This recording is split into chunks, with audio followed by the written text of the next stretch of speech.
Salut à tous, on se retrouve pour l'épisode 1486 du Zap Image. On commence aujourd'hui en ce 29 mai avec un anniversaire, celui du joueur de Arsenal Nicolas Pepe qui fête aujourd'hui ses 26 ans, le joueur ivoirien. Bon anniversaire à lui. On va parler d'un match amical hier, c'était entre l'Italie et l'équipe de Saint-Marin, donc un match de préparation voilà, pour l'Euro bien sûr. Et sans surprise, l'Italie écrase Saint-Marin 7-0 en match de préparation. On peut voir tous les buteurs, Politano un doublé, Pessina aussi un doublé, Bellotti un but, Ferrari un but et Bernardeschi un but. Donc belle victoire bien sûr de l'Italie. Bon après Saint-Marin bien sûr c'est une équipe très faible. Regardez le programme pour les matchs de préparation pour l'Euro, pour ces futurs jours. Donc ces matchs-là sont diffusés sur la chaîne L'équipe, sur la TNT. Donc par exemple, cet après-midi, Suède contre l'équipe de la Finlande. Mardi, il y aura un Pologne contre la Russie. On peut voir aussi un Belgique-Grèce. Donc voilà le programme sur la chaîne L'équipe. Voilà, des matchs retransmis sur cette chaîne. On va parler maintenant du match du jour, bien sûr. Ce soir, c'est la finale de la Ligue des Champions entre deux clubs anglais, Manchester City et l'équipe de Chelsea. N'oubliez pas que cette finale sera en clair sur la chaîne RMC Story. Donc c'est la chaîne 23 de la TNT. Donc tout le monde pourra regarder, bien sûr, cette finale de Ligue des Champions. Donc la une aujourd'hui du journal L'équipe. Allez, les Bleus, vu que les deux équipes, bien sûr, leur maillot domicile, c'est un maillot de couleur bleue.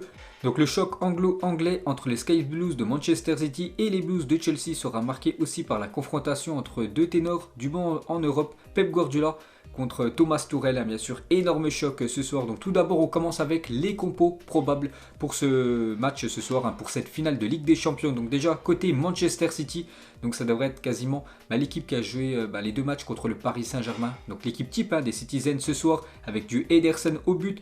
Zinchenko devrait commencer sur le côté gauche, Mendy une fois de plus sur le banc, Ruben Dias, John Stone, donc ça bien sûr la défense on la change pas vu que c'est la meilleure je pense actuellement en Europe, et Kyle Walker côté droit.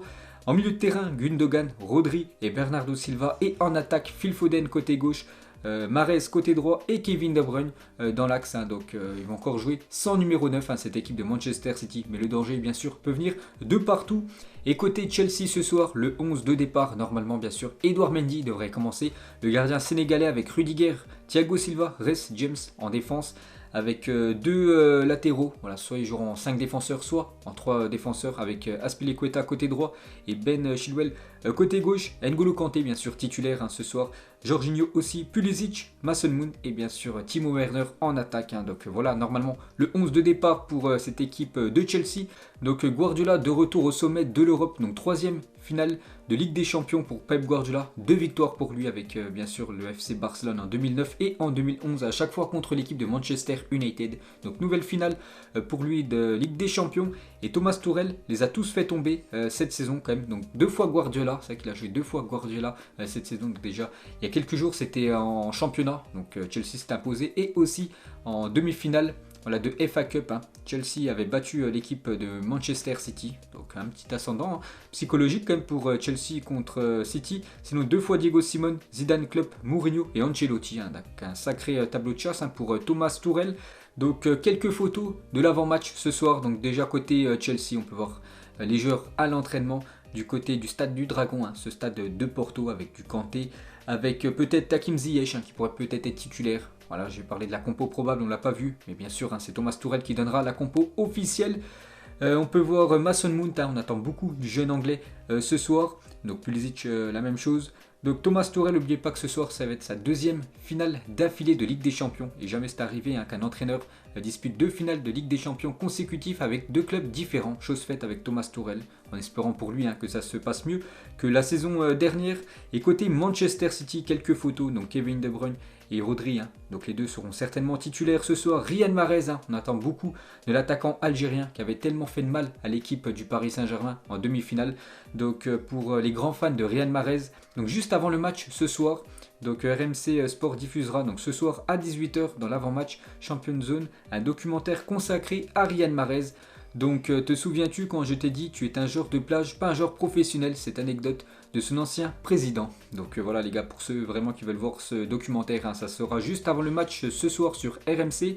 On va parler du jeune anglais Phil Foden qui a fêté hier seulement ses 21 ans. Et lui il a déjà un sacré palmarès, et pourrait rajouter sur son palmarès peut-être vainqueur de la Ligue des Champions bien sûr si City s'impose ce soir. Et n'oubliez pas que Phil Foden est le plus jeune joueur à avoir remporté la Première Ligue. Donc il a reçu un cadre certifié des Guinness World Records. Donc il a gagné la Première Ligue à seulement 17 ans et 350 jours. Donc c'est le plus jeune joueur à avoir remporté ce championnat anglais.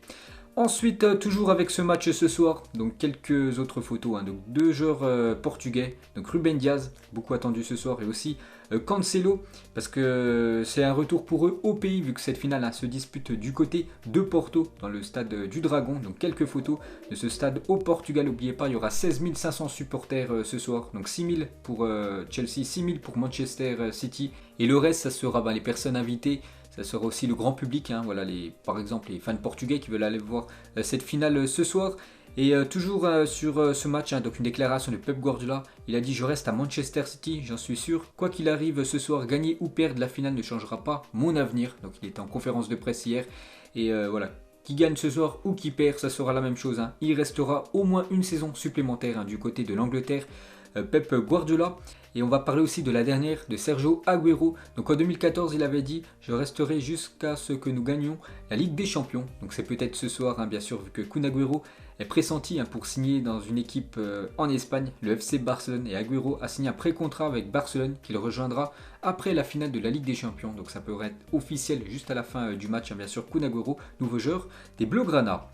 Et pour finir les gars avec ce choc ce soir, cette finale de Ligue des Champions, donc il y avait quelques supporters de Chelsea et de Manchester City qui se sont affrontés hier dans les rues de Porto. Ensuite, on prend la direction de l'Italie, on va parler des entraîneurs, parce qu'actuellement en Italie, il y a pas mal de changements de coach. Donc tout d'abord, Andrea Pirlo, donc l'ancien entraîneur de la Juventus. Pourquoi je dis ancien? Parce que c'est officiel. Donc il n'est plus l'entraîneur de la Juventus, il s'est fait limoger. Le coach italien, donc Andrea Pirlo, n'est plus l'entraîneur de la Juventus. Donc 2 trophées pour sauver un peu les apparences, mais bilan globalement négatif pour Pirlo sur le banc de la vieille dame. Il n'est pas arrivé dans les meilleures conditions, club en reconstruction et un manque d'expérience bien sûr pour Pirlo. C'était sa première grande aventure, l'équipe de la Juventus. Et voilà, on peut dire que c'est plutôt moyen quand même son bilan. Donc du coup, il est déjà remplacé, voilà, ça s'est fait très vite, par Allegri. Pourtant Allegri était pressenti du côté du Real Madrid, mais c'est officiel, Allegri est le nouveau coach de la Juventus. Donc après 2 années sans entraîner, Allegri revient sur le banc de la Juventus de Turin lors de son premier passage dans le Piémont. Il avait remporté 5 championnats consécutifs et emmené la Juventus à 2 reprises en finale de Ligue des Champions. Donc lui a un sacré bilan voilà, en 5 ans. Donc voilà, 5 championnats remportés, 4 coupes d'Italie remportées sur 5 et 2 fois il avait atteint la finale de la Ligue des Champions, donc perdu à chaque fois. Et la Juventus hier l'a annoncé avec cette photo, donc on peut voir, je sais pas, une veste par terre. Pourquoi ça? Donc c'était en 2015, Allegri il avait pété un câble en fin de match, donc c'était lors d'un match entre Carpi et l'équipe de la Juventus. Donc la Juventus s'est imposée 3-2, mais ils avaient concédé un but dans les dernières secondes du match sur une erreur défensive, donc il avait pété un câble, il avait jeté sa veste. Et voilà comment la Juventus a annoncé son retour hier sur le banc Bianconeri. Ensuite, toujours avec le football italien, regardez la une aujourd'hui, le journal Gazzetta dello Sport, Allegri avec la Joya. Donc la Joya, en gros, c'est Dybala, l'attaquant argentin de cette équipe de la Juventus. Donc Allegri appellera tout de suite l'Argentin pour qu'il prolonge. Voilà, Dybala pourrait prolonger du coup du côté du club italien. CR7 toujours plus loin. Voilà, Cristiano Ronaldo est vraiment pressenti à un départ lors du futur mercato et ça part de Achraf Hakimi au Paris Saint-Germain. L'Inter encaisse 60 millions d'euros. Florenzi en pole position pour le remplacer. Florenzi, le défenseur actuellement du Paris Saint-Germain. Donc Florenzi pour aller du côté de l'Inter. Et Hakimi lui pourrait venir du côté du Paris Saint-Germain et Hakimi du côté du PSG les gars, vraiment ça chauffe de plus en plus. Donc Achraf Hakimi sera le premier joueur à partir de l'Inter Milan. La négociation entre l'Inter et le Paris Saint-Germain est à un état très avancé, il n'y a pas grand chose pour arriver aux signatures. Le club de l'Inter aimerait au moins toucher 60 millions d'euros. Ils ne lâcheront pas en dessous de 60 millions d'euros. Donc voilà les gars, Hakimi les gars, très proche de signer du côté du PSG. Fabrizio Romano, le journaliste italien très bien renseigné, le confirme. Je n'ai jamais douté, Florenzi quittera le PSG et reviendra à l'AS Roma. L'option d'achat ne sera pas déclenchée déjà pour Florenzi, lui qui fait son retour du côté de l'AS Roma. Et le PSG étant pour parler avec l'Inter pour signer Achraf Hakimi sur un accord permanent comme reporté ce soir. L'Inter veut plus de 60 millions d'euros pour vendre bien sûr son défenseur droit.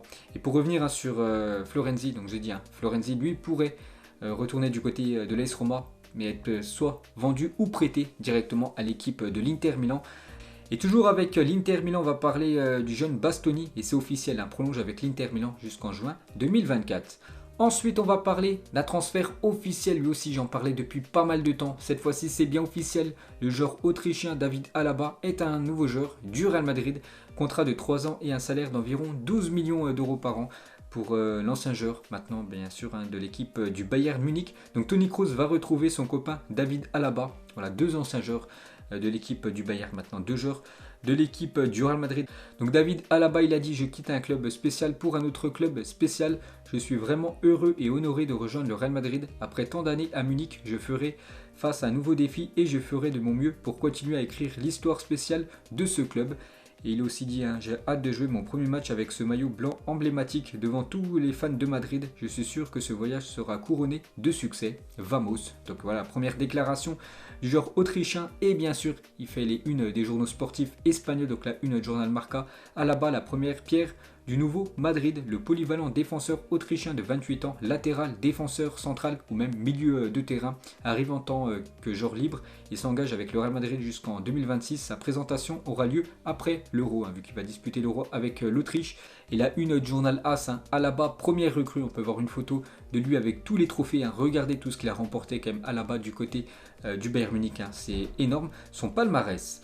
Ensuite, toujours avec le Real Madrid, tous les joueurs de l'équipe première du Real Madrid, à l'exception de Zidane et des blessés, ont participé à un événement pour tester sur circuit la nouvelle voiture électrique de Audi Espagne, le partenaire historique du club. Donc voilà quelques infos sur cette équipe du Real Madrid et surtout sur les joueurs qui ont pu tester voilà, les nouvelles voitures de la marque allemande de Audi. Donc bien sûr, ça date d'il y a quelques jours, vu que maintenant la plupart des joueurs sont en sélection. Ensuite, on va parler d'un autre transfert officiel. Celui-là aussi, j'en parlais depuis pas mal de temps et c'est bien officiel. On peut voir le Twitter officiel de Liverpool qui annonce l'arrivée. Donc on peut voir bien sûr qu'il est de dos, ce joueur. Donc qui est-ce? Et c'est le défenseur français Ibrahima Konaté, le joueur du RB Leipzig. Donc c'est officiel, il signe du côté de l'Angleterre, du côté de Liverpool. Donc c'est un transfert aux alentours des 35 millions d'euros que récupère l'équipe allemande. Donc welcome Konaté. Donc la charnière la saison prochaine, Konaté, Virgil van Dijk. Donc ça annonce bien sûr une grosse défense physique la saison prochaine du côté des Reds. Et Konaté, regardez son parcours. Donc déjà il est encore très jeune, il a seulement 22 ans, Ibrahima Konaté. Donc en 2014-2017, formé à l'équipe de Sochaux. Ensuite il a fait son début avec l'équipe professionnelle A de Sochaux. Ensuite le RB Leipzig et maintenant Liverpool. Une très belle ascension pour ce début de carrière pour le jeune français. Ensuite, on va parler du meilleur gardien. Je pense en Espagne actuellement, c'est Jan Oblak. Et officiel, Oblak a été élu meilleur joueur du mois de mai en Liga. Pour ce mois déterminant, ce mois décisif pour l'Atlético Madrid. Il a été très bon bien sûr, Jan Oblak. Donc c'est lui qui a reçu cette récompense. Et toujours avec le gardien slovène, donc selon Sun, Manchester United apprécie toujours autant le profil de Jan Oblak. Manchester United veut proposer un contrat au portier de l'Atlético qui demanderait 75 millions d'euros pour son joueur. Les Mancuniens comptent notamment sur la vente de David De Gea pour le prendre. Donc voilà, l'objectif de Manchester United, vendre David De Gea et récupérer donc déjà une petite somme, parce que je pense David De Gea maintenant vaut plus grand chose. Et avec cette somme, plus de l'argent en plus, donc acheter Jan Oblak. Après il faut que l'Atlético bien sûr accepte. Ensuite, une info officielle sur la règle des 5 changements reste en vigueur jusqu'au 31 décembre 2022, annonce l'IFAB. Donc c'est officiel les gars, donc actuellement vous savez qu'on a le droit à 5 changements par match. Et voilà, cette règle va durer encore pendant pas mal de temps, jusqu'à la fin de l'année 2022, l'année prochaine. Donc voilà une petite info sur cette règle. Ensuite, une petite photo de Karim Benzema bien sûr avec Kylian Mbappé. Donc peut-être les deux on pourrait les voir titulaires dans quelques jours, un mercredi lors du match contre le Pays de Galles qui se déroule du côté de Nice.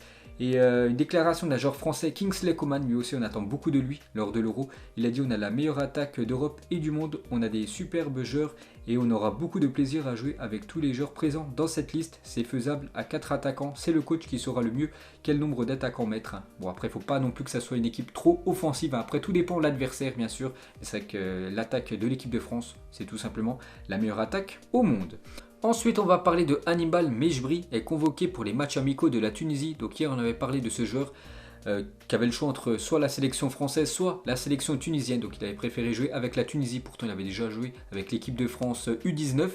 Mais voilà, il choisit la Tunisie et on peut voir qu'il est déjà convoqué avec le groupe professionnel, le groupe A de la Tunisie pour les futures rencontres. Ensuite, officiel, James Rodriguez quitte la sélection nationale et ne jouera pas la Copa América. Donc gros coup dur hein, pour Rames Rodriguez.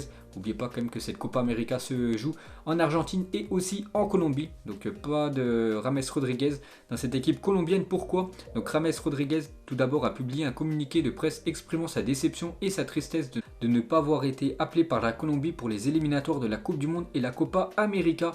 Il dit qu'il se juge apte, mais l'équipe nationale pense le contraire. Donc on peut voir le communiqué officiel de Rames Rodriguez. Donc en gros, c'est la sélection colombienne qui ne veut pas de Rames Rodriguez. En gros, il n'est pas assez bon. Il n'est pas apte à être dans le groupe. Donc il est écarté de cette sélection Rames Rodriguez. Donc pour lui, il regardera la Copa América à la télé. Et toujours avec cette Copa América qui débute le 11 juin prochain, en même temps que l'Euro. Une petite photo de Lionel Messi du côté de l'Argentine, bien sûr, pour préparer cette compétition. Ensuite, toujours avec l'Argentine, un joueur, Martin Palermo, à l'époque, donc est le premier joueur de l'histoire à avoir raté 3 pénaltys lors d'un même match. C'est en 1999 face à la Colombie. Les Argentins s'étaient inclinés 3-0 ce soir-là. Ensuite, une petite info sur Erling Haaland, actuellement en vacances. Et on peut voir, tout content, bien sûr, Erling Haaland sous le soleil, mais avec un maillot. Pas le maillot du Borussia Dortmund, mais le maillot de Boca Juniors, donc l'équipe en Argentine, donc un grand fan de Boca Juniors, bien sûr, l'attaquant norvégien, et toujours avec Erling Haaland. Vous vous souvenez, il y a quelques jours, je vous avais dit que c'était lui qui avait obtenu le prix du meilleur joueur cette saison du championnat allemand. C'est quand même incroyable, qui méritait d'être élu meilleur joueur de la saison en Bundesliga. Donc c'est Haaland qui a remporté le trophée. Donc Haaland, cette saison en Bundesliga, c'est 28 matchs pour 27 buts et 6 passes décisives, et Lewandowski, c'est 29 matchs pour 41 buts, donc beaucoup plus de buts inscrits que bien sûr Erling Haaland, et 7 passes D, donc une passe de plus que Erling Haaland. Et voilà, c'est quand même Haaland qui a remporté ce trophée. Ensuite, une photo de Neymar quand il était très jeune, bien sûr, la star du Paris Saint-Germain.